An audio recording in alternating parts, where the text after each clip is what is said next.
देश में हर तरफ आजकल जिस एक फिल्म की चर्चा हो रही है उस फिल्म का नाम है द कश्मीर फाइल्स।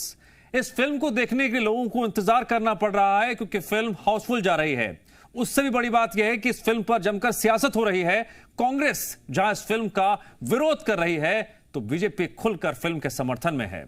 मुख्यमंत्री, मंत्री और विधायक सब फिल्म देखने जा रहे हैं।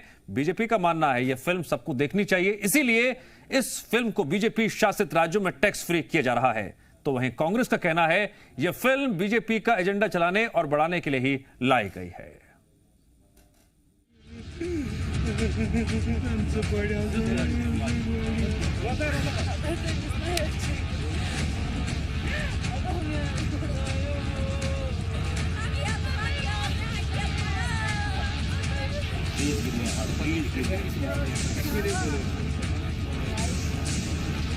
वो इससे बिगड़ी जो फिल्म में दिखाया गया है।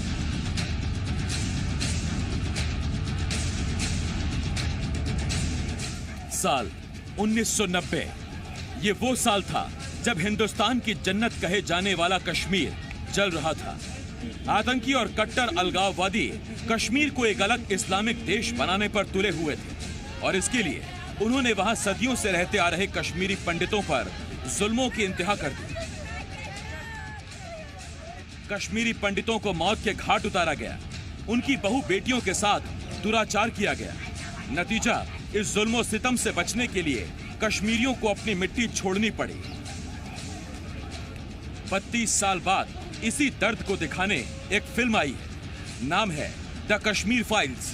निर्देशक विवेक अग्निहोत्री की यह फिल्म 11 मार्च को रिलीज हो चुकी है। देश भर में इस फिल्म को देखने के लिए लोगों में गजब की उत्सुकता है। शोज हाउसफुल जा रहे हैं, लेकिन इससे भी बड़ी बात यह है कि इस फिल्म पर सियासत भी जमकर हो रही है। दो विचारधाराओं के बीच इस फिल्म को लेकर जंग शुरू हो गई है। देश के पीएम नरेंद्र मोदी ने द कश्मीर फाइल्स का विरोध कर रहे लोगों पर निशाना साधा। तथ्यों के आधार पर, आर्ट के आधार पर उसकी विवेचना करने के बजाय उसको डिस्क्रेडिट करने के लिए बड़ा मुहिम चला है, आपने देखा होगा। मेरा विषय कोई फिल्म नहीं है, मेरा विषय है कि जो सत्य है उसको सही स्वरूप में देश के सामने लाना। दरअसल जब से पर्दे पर यह फिल्म आई है, कांग्रेस इसे दिखाए जाने का विरोध कर रही है। यही वजह है कि खुद पीएम ने कांग्रेस को निशाने पर लिया। इतना ही नहीं, पीएम ने यह भी कहा कि इमरजेंसी पर भी कोई फिल्म नहीं बनाई गई। खास बात यह है कि बीजेपी शासित राज्यों में इस फिल्म को टैक्स फ्री कर पार्टी अपना समर्थन दे रही है।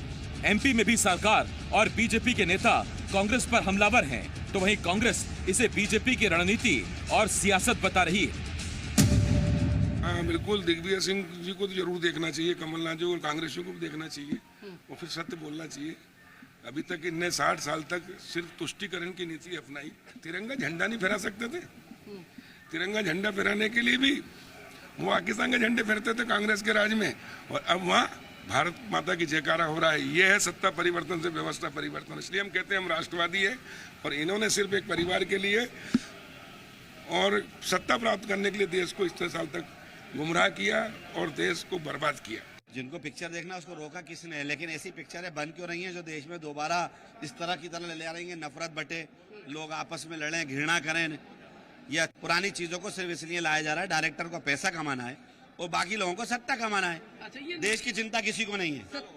सत्ता के लिए ये सब हो रहा है। बिल्कुल, सत्ता और पैसे के लिए हो रहा है, देश की चिंता नहीं है। कौन कौन पीछे से इसमें किसका फायदा है? कश्मीरी फाइल्स बड़ा स्पष्ट दिखता है, फायदा नुकसान तो स्पष्ट दिख रहा है। फिल्म पर सियासी फसाद सिर्फ एमपी तक सीमित नहीं है, बल्कि छत्तीसगढ़ में भी फिल्म पर सियासत हो रही है। बीजेपी ने कांग्रेस सरकार से फिल्म को टैक्स फ्री करने की मांग की है, तो साथ ही सरकार पर आरोप लगाया कि लोगों को फिल्म देखने से रोके जाने की साजिश हो रही है। तो वहीं कांग्रेस का आरोप है कि यह फिल्म बीजेपी के एजेंडे को आगे बढ़ाने के लिए ही लाई गई है। मुझे लगता है कि इसको राजनीतिक चश्मे से न देख करके जनहित में देखना चाहिए, और जनहित में देखते हुए इसको टैक्स फ्री करने की मांग करते हैं। उसको टैक्स फ्री करें ताकि छत्तीसगढ़ के जो नागरिक हैं वो भी यथार्थ को जान सके और उसको देख सके, उसका लाभ मिल सके। इसलिए कल हाउस के अंदर भी ये बात आई थी और आज इसलिए इस बात को कर रहे हैं कि टैक्स फ्री सरकार को करनी चाहिए।